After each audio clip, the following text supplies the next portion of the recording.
అనంత టీవీకి స్వాగతం. ఈరోజు మనతో ఉన్నారు పాసం యాదగిరి గారు, సీనియర్ జర్నలిస్టు. నమస్తే అండి యాదగిరి. నమస్కారం సార్, జపాన్లో ఫస్ట్ ప్రైవేటు రాకెట్ ఫెయిల్ అయింది. దీనిపైన నిజమే. అది ఏంటంటే ఫస్ట్ ఇంతకుముందు జపాన్లో చాలా రాకెట్లు వచ్చినాయి, చంద్రుడి మీద కూడా పోయినాయి, సక్సెస్ అయింది. ఎందుకంటే అమెరికా తర్వాత రష్యా తర్వాత చైనా తర్వాత ఇండియా తర్వాత జపాన్ కూడా 5 దేశాలు స్పేస్ క్లబ్లో ఉన్నాయి. చంద్రుడి మీదకి ప్రయాణం చేసిన దేశాలు 5, అందులో ఇండియా కూడా ఉంది. ఇండియా ఇంత దారిద్ర్యం పెట్టుకొని ఇంత జనాభా పెట్టుకొని సక్సెస్ అయింది ఆ విషయంలో. అది ఎప్పటి నుంచో స్పేస్ ప్రోగ్రామ్ మనం చూస్తున్నాం కదా. విక్రమ్ సారాభాయ్ రోజుల నుంచి, అంటే నెహ్రూ రోజుల నుంచి, నెహ్రూ ఇందిరాగాంధీ కూడా పునాదులు వేసుకుంటూ పోయినారు. దాన్ని మోదీ కూడా కొనసాగించినాడు. కాంగ్రెస్ ప్రభుత్వం ఉన్నా, భారతీయ జనతా పార్టీ ప్రభుత్వం ఉన్నా, మన స్పేస్ ప్రోగ్రామ్, అంతరిక్ష కార్యక్రమం, అంతరిక్ష పథకాలు అవి అప్రతిహతంగా ముందుకు పోతూనే ఉన్నాయి.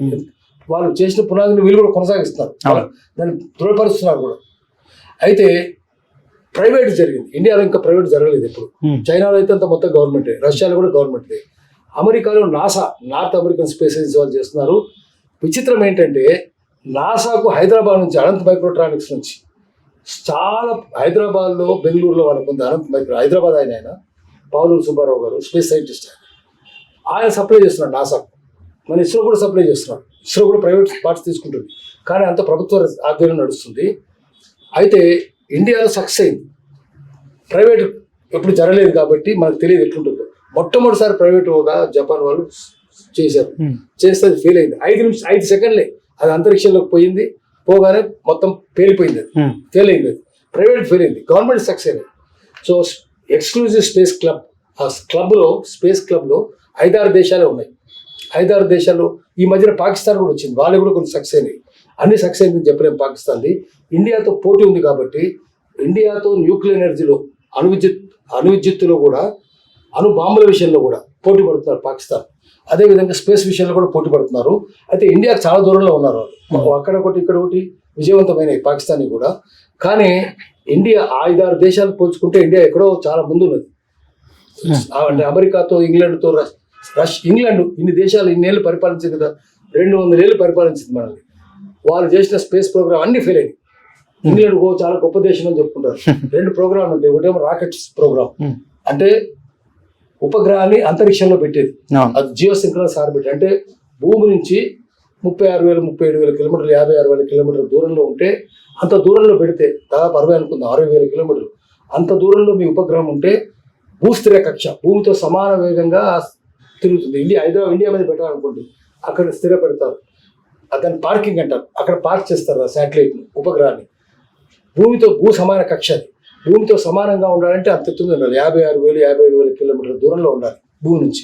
ఉంటే భూమి ఎంత వేగంగా తిరుగుతుందో అది అంతే వేగం ఉంటుంది. అప్పుడు భూమి ఒక చోట స్థిరంగా కూడా తిరుగుతుంది కదా, అది కూడా అంతే వేగంగా తిరుగుతుంది. తిరిగితే ఎప్పుడు ఇండియా మీద ఉంటుంది. మనం ఏ ఫోన్ చేసుకున్నా, ఏం చేసిన సంకేతాలు స్పేస్కి పోతాయి. టీవీ, రేడియో ప్రోగ్రాంలు, టీవీ ప్రోగ్రాంలు, సెల్ ఫోన్లు, ఇవన్నీ సంకేతాలకు పోతాయి, మళ్ళీ భూమి మీదకి వస్తాయి. మీరు అంతకంటే తక్కువ దూరం పెడితే, తక్కువ దూరంలో పెట్టారనుకోండి, 30-20 కిలోమీటర్ల దూరం పెడితే భూమి కంటే ఎక్కువ వేగంగా పోతాయి. 80,000-90,000 కిలోమీటర్ల దూరంలో పెడితే భూమి కంటే తక్కువ వేగంగా పోతాయి. అప్పుడు ఇండియా మీద ఉంటుంది. ఇండియా మీద ఉండాలంటే భూ సమాన కక్ష, భూస్థిర కక్ష అంటారు, జియో సింక్రనస్ ఆర్బిట్ అంత దూరంలో ఉంటుంది. అంత దూరంలో రాకెట్ పెట్టడంలో, అంత దూరం రాకెట్ పోవాలి, అక్కడ పెట్టి రావాలి, అది పేలిపోద్ది. అప్పుడు ఆ దాంట్లో భారతదేశం విజయవంతమైంది. రాకెట్ టెక్నాలజీ, శాటిలైట్ టెక్నాలజీ రెండులో. కానీ ఇంగ్లాండ్ ఏమైంది, అన్ని ఫెయిల్ అయింది. రాకెట్ టెక్నాలజీ ఫెయిల్ అయింది, శాటిలైట్ టెక్నాలజీ ఫెయిల్ అయింది. కానీ ఇండియా ఎప్పుడు ఉంది, తర్వాత ఇప్పుడు మన దగ్గరే ఉంది కదా, ఆంధ్రప్రదేశ్లో ఉంది శ్రీహరికోట. శ్రీహరికోట నుంచి ఎందుకు పేలుస్తున్నారు? శ్రీహరికోటలోనే స్పేస్ రిసర్చ్ ఆర్గనైజేషన్ ఉంది. శాటిలైట్లు ఏమో బెంగళూరు తయారవుతాయి, కానీ లాంచ్ చేసేది ఇక్కడ నుంచి, శ్రీహరికోట నుంచి. ఎందుకంటే పైకి వెళ్ళినాక ఒకవేళ ప్రమాదవశాత్తు కింద పడ్డది అనుకోండి, సముద్ర పొట్టు సముద్రంలో పడుతుంది, భూమి ఇటు తిరుగుద్ది కదా. బాంబే మీద కొట్టచ్చు, బాంబే పక్కన అటు సముద్రం ఒడ్డును పెడితే భూమి ఇటు తిరుగుద్ది, భూమి మీద పడుతుంది, బాంబే మీద పడవచ్చు, ఇంకో పట్టణాల మీద పడవచ్చు. అటుపక్క పెడితే మనకు తెలుసు కదా అటు ఏముందో, పసిఫిక్, మన బే ఆఫ్ బెంగాల్ ఉంది, బే ఆఫ్ బెంగాల్లో పడుతుంది.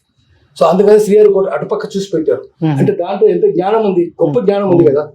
అందుకని ఈ దేశానికి అనువుగా శాటిలైట్ టెక్నాలజీకి, రాకెట్ టెక్నాలజీకి అనువుగా భారతదేశం ఉంది.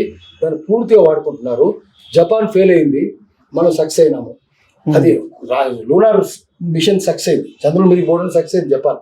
కానీ ప్రైవేట్ మాత్రం ఫెయిల్ అయింది. మనం ఇండియాలో కనుక అనుమతిస్తే, ఇండియాలో ఇప్పటిదాకా అనుమతించలేదు, అనుమతిస్తే ఇండియా సక్సెస్ అవుతుంది. అక్కడ హైదరాబాద్ బెంగళూరు చాలు సక్సెస్ కావడానికి. అనంత్ మైక్రోట్రానిక్స్ ఒకటి చాలు, పావులూరు సుబ్బారావు ఒకటి చాలు సక్సెస్ అవుతుంది. Okay, thank you sir. నమస్కారం.